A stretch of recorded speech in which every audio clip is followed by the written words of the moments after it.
Vizag film క్లబ్లో రాజకీయాల ప్రమేయాన్ని గతంలో తప్పుపట్టిన కూటమి నేతలే ఇప్పుడు అదే పని చేయడం వివాదాస్పదమవుతోంది. పాలిటిక్స్కు అతీతంగా నడవాల్సిన ఫిల్మ్ నగర్ కల్చరల్ సెంటర్లో మళ్లీ రాజకీయాలను చొప్పించే ప్రయత్నాలు చేయడం విమర్శలకు తావిస్తోంది. నాడు కేవలం చిత్ర పరిశ్రమతో సంబంధం ఉన్నవారే ఎఫ్ఎన్సీసీ కార్యవర్గ ఎన్నికల్లో పోటీ చేయాలన్న నేతలే నేడు బరిలోకి దిగడమేంటి? ఈ అంశంపై గతంలో వైసీపీని వేలెత్తి చూపించిన కూటమి నేతలు ఇప్పుడు చేస్తున్నదేంటి? ఫిల్మ్ క్లబ్ ఎలక్షన్స్లో బీజేపీ ఎమ్మెల్యే నామినేషన్ వేయడం దేనికి సంకేతం? గతంలో వైసీపీ క్లబ్గా ఉన్న విశాఖ ఎఫ్ఎన్సీసీని ప్రస్తుతం కూటమి క్లబ్గా మార్చే ప్రయత్నాలు జరుగుతున్నాయా? For more details, was the story.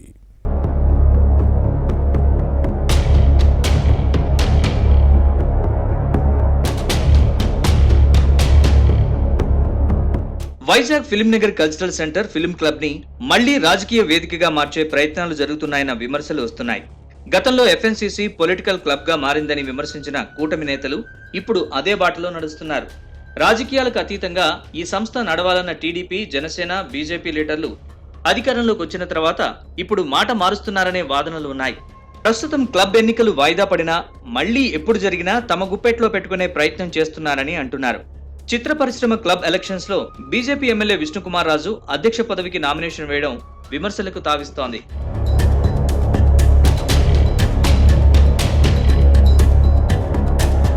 YCP అధికారంలో ఉండగా పార్టీ నేతలు విశాఖను అన్ని విధాలా లూటీ చేశారన్న ఆరోపణలు ఉన్నాయి. చిత్ర పరిశ్రమను వదిలిపెట్టలేదు. రాష్ట్ర విభజన తర్వాత అధికారంలోకి వచ్చిన టీడీపీ ప్రభుత్వం సాగర నగరంలో చిత్ర పరిశ్రమ అభివృద్ధికి చర్యలు తీసుకుంది. చంద్రబాబు సర్కారు ప్రోత్సాహంతో కొన్ని సంస్థలు ఏర్పాటయ్యాయి. సినీ ఇండస్ట్రీని విశాఖకు తీసుకొచ్చేందుకు కల్చరల్ సెంటర్ రూపుదిద్దుకుంది. ముందు తొట్లకొండ మీద పెట్టాలని భావించారు, కానీ స్థల వివాదంతో నిలిచిపోయింది. తర్వాత రామానాయుడు స్టూడియో సమీపంలోనే భూమి కేటాయించారు. ప్రభుత్వం మారడంతో నిలిచిపోయింది. ఫ్యాన్ పార్టీ ప్రభుత్వం రాగానే టీడీపీ హయాంలో కేటాయించిన భూమికి క్లియర్ చేయమని ఎఫ్ఎన్సీసీ కోరింది.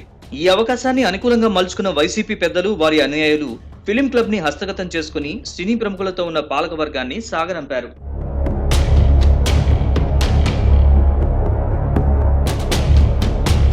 సినిమాలతో సంబంధం లేని వ్యక్తులు దీనిలో సభ్యులుగా చేరిపోయి చక్రం తిప్పారు. ఫిలిం క్లబ్ లాన్స్ కి వైఎస్ఆర్ పేరు పెట్టారు. తమకు ఎదురే ఉండదు, అధికారానికి తిరిగే లేదు అనుకుని శాశ్వత కార్యవర్గాన్ని ఏర్పాటు చేసుకున్నారు. వారి తదనంతరం కుటుంబ సభ్యులే కొనసాగుతారంటూ తీర్మానాలు చేసేశారు. ఎఫ్ఎన్సీసీలోని కోట్ల నిధుల్ని దుర్వినియోగం చేశారన్న ఆరోపణలున్నాయి. కూటమి ప్రభుత్వం రాగానే ఈ కల్చరల్ సెంటర్ ఏర్పాట్లో కీలకంగా వ్యవహరించిన కేఎస్ రామారావు, నటుడు అశోక్ మళ్లీ రంగంలోకి దిగారు. తిరిగి సినిమా ప్రముఖుల చేతుల్లోకి తీసుకురావాలని కోరడమే కాకుండా మాజీ మంత్రి గంటా శ్రీనివాసరావును స్వయంగా తీసుకొచ్చి చూపించి వైసీపీ నేతలకు వార్నింగ్ ఇప్పించారు. పరోక్షంగా పాలకవర్గం తప్పుకోవాలని సూచించారు. తప్పుడు సభ్యత్వాల్ని తొలగించకపోతే తీవ్ర పరిణామాలు తప్పవని హెచ్చరించారు. లేకపోతే చట్ట ప్రకారం చర్యలు తీసుకుంటామని చెప్పి విషయాన్ని పవన్ కళ్యాణ్ దృష్టికి తెచ్చారు. దీంతో అప్పుడు కీలకంగా వ్యవహరించిన కాయల వెంకటరెడ్డి, గోపీనాథ్ రెడ్డితో పాటుగా మిగతా పాలకవర్గం రాజీనామా చేసింది. అయినప్పటికీ వైసీపీ నేతల పెత్తనమే ఇటీవల వరకు కొనసాగింది. ఇటీవల ఎన్నికల నోటిఫికేషన్ ఇవ్వడంతో అధ్యక్ష పదవికి నిర్మాత KS Ramarao, BJP MLA Vishnukumar Raju nomination వేశారు. ఈ కల్చరల్ క్లబ్ లో చిత్ర పరిశ్రమతో పాటుగా వివిధ రంగాల ప్రముఖులు సభ్యులుగా ఉన్నారు. ప్రస్తుతం వీరి సంఖ్య 1500కు పైబడి ఉంది. కోట్ల రూపాయల నిధులు కూడా ఉన్నాయి. ఇంతవరకు బాగానే ఉంది.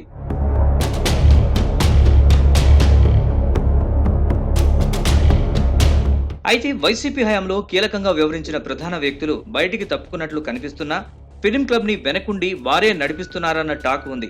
అప్పటి వైసీపీ కార్యవర్గంలో పనిచేసిన వారినే అటు ఇటు మారి ఇప్పుడు మళ్లీ ఫిల్మ్ క్లబ్ కార్యవర్గం ఎన్నికల్లో పోటీ చేస్తున్నారు. వారిలో మెజారిటీ సభ్యులు ఎమ్మెల్యే విష్ణుకుమార్ ప్యానెల్లో చేరిపోయారు. ఈ విషయం విష్ణుకుమార్ రాజుకు తెలుసో లేదో కానీ నామినేషన్ బాక్స్ నుంచి కొన్ని పత్రాలు బయటికి తీసింది కూడా ఈ టీం సభ్యులే అంటారు. అంతేకాదు, ఇప్పటికీ వైసీపీ నేతలు నియమించుకున్న సిబ్బందే ఇక్కడ పనిచేస్తున్నారు. దీంతో ఫిల్మ్ క్లబ్ లో జరుగుతున్న ప్రతి అంశాన్ని పూసగుచ్చినట్లు సమాచారం వారికి చేరుతుంది. ఇప్పటికీ కూటమికి దీనిపై పట్టు రాలేదు. అంతేకాదు, కొన్ని పోస్టులను ఏకగ్రీవం చేసుకునేందుకు కూటమి నేతలతో చర్చించి డీల్ చేశారని టాక్. ఈ నేపథ్యంలో ఒక డమ్మీ నామినేషన్ వేసి మళ్లీ వారే తీసేశారు. ఇది సీసీ ఫుటేజ్ ద్వారా బయటికి రావడంతో ఎన్నికలు రద్దయ్యాయి. ఈ వ్యవహారాన్ని ముందు కొంత సీరియస్ గా తీసుకున్నా ఆ తర్వాత కూటమి నేతలు కూడబలుకొని కొంత తగ్గారని టాక్. గతంలో కూటమి నేతలు దీన్ని పాలిటిక్స్ కు అతీతంగా తీర్చిదిద్దుతామని చెప్పారు. ఇప్పుడు ఎమ్మెల్యే విష్ణుకుమార్ రాజు పోటీ చేస్తే మళ్లీ రాజకీయాలు ప్రవేశిస్తాయి కదా అనేవారు ఉన్నారు.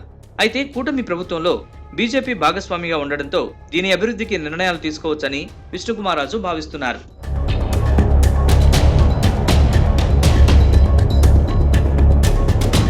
అయితే విష్ణుకుమారాజు పోటీ చేయడంలో తప్పులేదు. గతంలో ఫిల్మ్ క్లబ్ ని పొలిటికల్ క్లబ్ గా మార్చేసిన వారే మళ్లీ వెనక ఉంటే ప్రక్షాళన ఎలా సాధ్యమవుతుంది?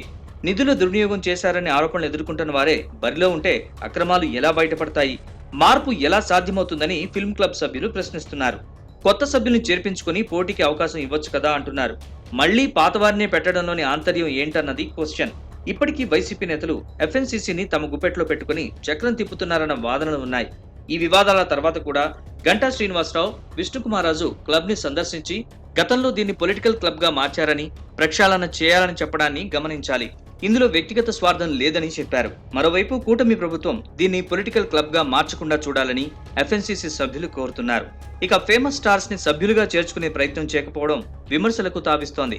సెలబ్రిటీస్ విశాఖ వస్తేనే క్లబ్ తో పాటు చిత్ర పరిశ్రమ అభివృద్ధికి ఆస్కారం ఉంటుంది. అంతేకాని చిన్నా చితక ఆర్టిస్టులు, నగర ప్రముఖులు, రాజకీయ నాయకులు సభ్యులుగా ఉంటే క్లబ్ ఎలా డెవలప్ అవుతుందని ప్రశ్నిస్తున్నారు. Vizag film Nagar cultural centre కార్యవర్గ ఎన్నికల విషయంలో ఏం జరుగుతుందో చూడాలి.